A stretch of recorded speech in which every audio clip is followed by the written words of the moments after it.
Let's have ourselves a DCEU tea party. I have a bit of a variety pack for you today. But before we get into the tea, before I serve the tea, I want to explain scoops to you. I want to explain this to you because some of you don't seem to understand how it works, either willfully, but I think for the most part, you just don't understand. You just don't know. So I'm going to outline it for you. So I have various sources in Hollywood, and I'm very honored and fortunate that a number of them seek me out. I'm honored that a number of industry professionals do watch my show and over the years have reached out to me.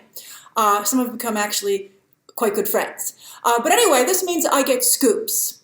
I often will cobble my scoops together from different sources. Now, sometimes I hear information that a lot of people know in Hollywood. It's something that everybody, like if you're in the industry, you know it.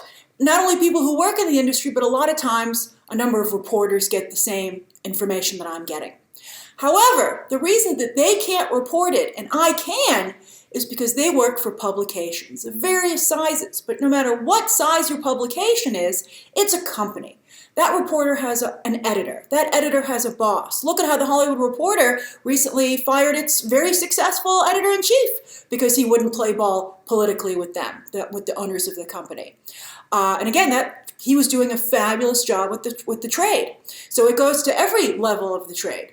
So they can't publish a story unless the studio says it's okay, because they don't want to upset the studio because that access is so important to them as a business. So again, a lot of people who have the exact same information that I do, they can't share the story. I can, because I'm independent, and I, like the head of the Hollywood Reporter, I believe, this is journalism, right? But yeah, sometimes because I can report something that they can't, it leads some people to get upset and frustrated, which is understandable, but it's not understandable that they try and attack me and discredit me because they're upset that there's someone who can report the stuff that they can't, right? If everybody stays on the same page, it protects them and they can all, do what they need to do. But if somebody's out there who can report the stories, it's understandably frustrating to them. But again, their behavior is not cool at all. All right, so I want to give you some evidence and remind you, the Obi-Wan show for Disney Plus. Now, you might recall that everyone in Hollywood heard that the show was having problems. But because Disney was like, please don't report that, every single major reporter said that it wasn't true. They said, oh, woo, it's not true. Hashtag fake news. Only I was like, it's true. The show's in trouble. It's on hold indefinitely. And a week later, Disney could no longer hide it. It had to come out, and then all the trades were allowed to report on it. And they were like, oh, what do you know? The Obi-Wan show is having problems. So that's how it works. So that can give you some idea as to how scoops work, so you can make more informed decisions about what you're reading and how other people react to it. All right, so let's go over the DCEU tea that I have for you today. Now, one of my sources just today leaked me a recent grid, which is an industry breakdown for Warner Brothers' upcoming Batgirl movie. Now, to be fair, this is from a few months ago, right before Birds of Prey was released.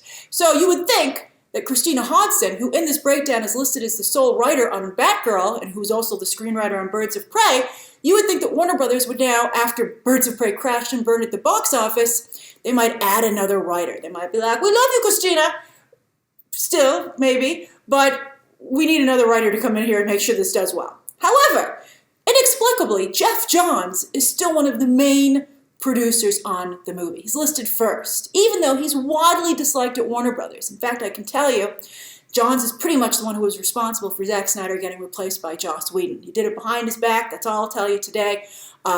It's really bad. So anyway, Geoff Johns is disliked pretty much by everybody. I hear Jim Lee's beloved, so he's great. But Geoff Johns was banished from the film, and he was the head of the DCEU for a hot minute. And that's what allowed him to do that to Zack Snyder.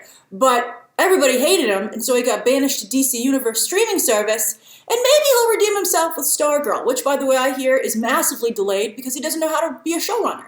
But it is coming. Maybe it'll turn out great. I think no one wants to wish ill will on Stargirl because, of course, that character is based after Geoff Johns' sister. He created the character, and he based it off a sister who died in a plane crash. So I would love for him to be able to put that out into the universe even more so in honor of his sister. But, even if Stargirl doesn't work out, he still apparently has Batgirl. Hollywood's a tough town. Once you have a footing, it's hard for them to get rid of you. All right, now the other producer listed on the film is Kristen Burr, who's previously been one of the producers, not the main producer, on Christopher Robin, Dora and the Lost City of Gold, but that's not a great lineup. But you're like, and now Batgirl? But more encouragingly, she is a producer in the upcoming Cruella. Now, if you don't know your producers, so I'll help you also be able to understand how to read producer lineups. There's always multiple producers on a movie.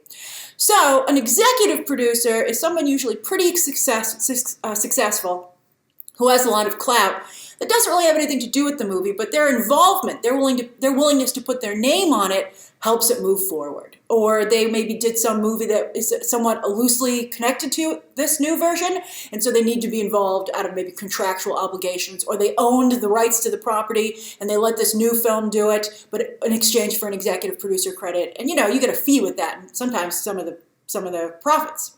So that's what an executive producer is. They're not really hands-on to the day-to-day operations. Now, a co-producer or an assistant producer is someone who's moving their way up. They're not as important as the other producers, but someday maybe they will be a producer. They're on the board. And then there's a producer. The producer is the one who's actually producing the film. They're often on set every day, or they're at least looking at the dailies every day to see how it's coming along, and they're guiding the ship.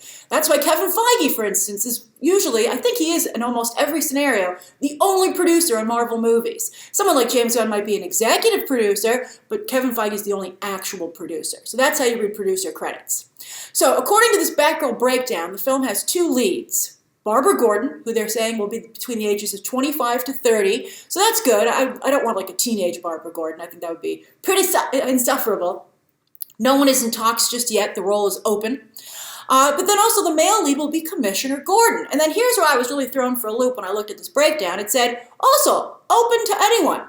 And I was like, I talked to my source about this, and I was like, isn't Jeffrey Wright playing Commissioner Gordon? And my source clarified to me that the Batman is its own thing, just like the Joker was. And I guess you could understand Warner Brothers' reasoning that worked out real well for the Joker, except we keep asking, okay, that was great, now where's this version of Batman, right? So the Batman's its own thing, the Joker's its own thing, but they're not the same thing. They're two different, separate things. And they can't be the same thing, because I can confirm via another source that I have, the whispers that, I didn't want to say anything because I don't want to get my source in trouble, but I've seen a couple of people bring it up, so this is a story I didn't want to break, but I can confirm, and that's that the Batman is not a period piece, that it's set in present day. So it can't have anything to do with Joaquin Phoenix's Joker, because that, of course, takes place in the 80s. All right, so just like we had two Jokers at around the same time, kinda, Jared Leto, of course, was not invited back for Birds of Prey, and I don't think he wanted to come back, but I do think it hurt the movie. We'll discuss that at the end of this video. But it seems like we'll have two Commissioner Gordons, right? And no, J.K. Simmons has not been asked back to play Commissioner Gordon, at least for the time being. Although, would he want to come back? I just don't know anymore. He's an Oscar-winning actor. He was pretty seriously sidelined with Justice League. I don't know why he'd want to, risk his image again. So I guess this can allow, some of you said you were happy about this news because it allows Barbara Gordon to stay a Caucasian redhead. But I don't know. I just think it's casting the right person is the most important thing. I think two Commissioner Gordons is just really undercuts Jeffrey Wright in the role. And I think he's perfectly cast. If you'd said, I want to race bend Commissioner Gordon, I'd be like, I don't know about that. Then you're like, I want Jeffrey Wright to play Commissioner Gordon. I go, that's perfect. Again, it's all about finding the right actor to change any character. And I think it's very important, though, to only have one version of a character at a time to consolidate the studio support and the fan base's support of said character. Because with just one version, that's the best chance, I think, for that to be successful. As much as I love the new Harley Quinn animated series, and I really love it, I think it seriously undercut the Birds of Prey movie, especially since they both focus on Harley Quinn's breakup from the Joker and putting together her own gang afterwards.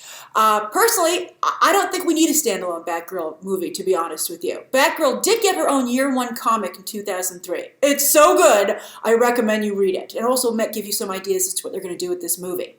Written by Scott Beatty and Chuck Dixon, well, both of them are pretty strong DC writers. Chuck Dixon in particular, big Nightwing writer.